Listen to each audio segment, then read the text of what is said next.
Hi, I'm Briedin. I'm a card designer on the Hearthstone team, and I work on card sets like Forged in the Barrens. And I'm Kilian. I was the set lead for Forged in the Barrens. And there's so many exciting new mechanics coming with this set, but today we're here to dive a little bit deeper into spell schools. So Liv, can you tell us a little bit more about what they are? Well, spell schools are like minion types, but, for spells. So we've got Fire, Frost, Arcane, Nature, Fel, Holy, and Shadow. There's 7 in total. We thought spell schools would be a really great addition to the game. Not only does it create these new synergies for us to play with and new archetypes you can build decks around, but it also really emphasizes the fantasy of a class. Mages are masters of various spell schools, so they'll have access to Arcane and Fire and Frost, whereas Druid is a little more focused on the wild, so they tend to have access to a lot of nature spells. Yeah, I think one of the cards that we've always really wanted to make is a mage spell that says discover a fire spell. It sounds awesome, right? But what does that mean? And how do you tell players what a fire spell is, what counts and what doesn't?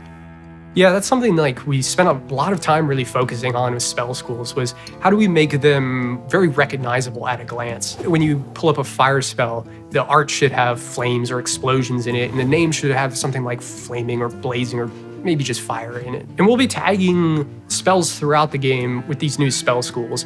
So Fireball will become a fire spell and Frostbolt will become a frost spell. The obvious ones, So let's take a look at some of the holy spells that we have coming in Forged in the Barrens. Invigorating Sermon is a paladin holy spell that gives +1/+1 to all of your minions on your battlefield, hand, and deck. Paladin has access to a lot of swarmy decks. This is a really great option for that. It buffs everything on your battlefield, in your hand, and in your deck, so you can really play it at any time and feel pretty good about it, knowing that big buff minions are coming down the line. Holy spells are usually going to fall into 2 categories, buffs and healing, so this is really Paladin's bread and butter. Another card that we have for Paladin is Veteran Warbag. Now this is an example of a minion that interacts with spell schools. Whenever you cast a holy spell, it'll summon a 2/2 medic with lifesteal. So this is really great because Paladin spells buff, so you can either buff this to give it more longevity and you keep making more tokens, or you can buff the tokens to give you more lifesteal in the moment.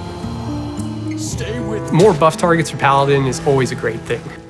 So let's take a look at a legendary minion that uses holy spells. Cariel Rome. She has Divine Shield, Rush, and every time she attacks, she reduces the cost of holy spells in your hand by 1, which means she's going to do a huge swing in your favor when you play her, take out an enemy minion, and then follow up with a bunch of buffs that you just recently reduced. But we fight. A major theme for Hearthstone this year is growth, and harkening back to that classic WoW experience of starting out as a meager adventurer and leveling up and exploring the world until you become a great, powerful hero. I'm really excited for characters like Cariel to come in because we get to explore their stories and see how they unfold throughout the year. There are 10 legendary mercenaries, 1 for each class, and they're characters you might identify with if you've played World of Warcraft, like the Human Paladin, or perhaps even the Forsaken Warlock, Tamsin Roam.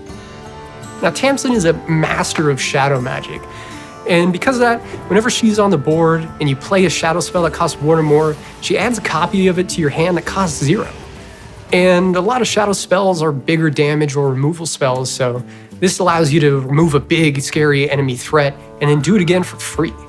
It helps you build a whole new deck archetype based around these shadow spells. And we'll be able to provide support for it from previous expansions, like Soulshare. One thing you may have noticed is that Tamsin and Cariel actually share the last name Rome. And this is because they're sisters on opposite sides of the story. So you can start to imagine the drama that might start to unfold here. All right, so Tamsin cares about shadow spells. So what kind of shadow spells can we expect in this expansion? We have Grimoire of Sacrifice, and with this spell, you get to destroy a friendly minion and then deal 2 damage to all enemy minions. This spell is so Warlock because you get to sacrifice a minion, which who doesn't love that? But then you also get to deal 2 damage to all enemies, which is great. So if you have like eggs or something like that and you just want to pop them and get whatever's inside, it's upside with more upside. Another great example of a really Warlock-themed shadow spell is Soul Rend. Now with this card, you deal 5 damage to all minions, but you destroy a card in your deck for each one killed.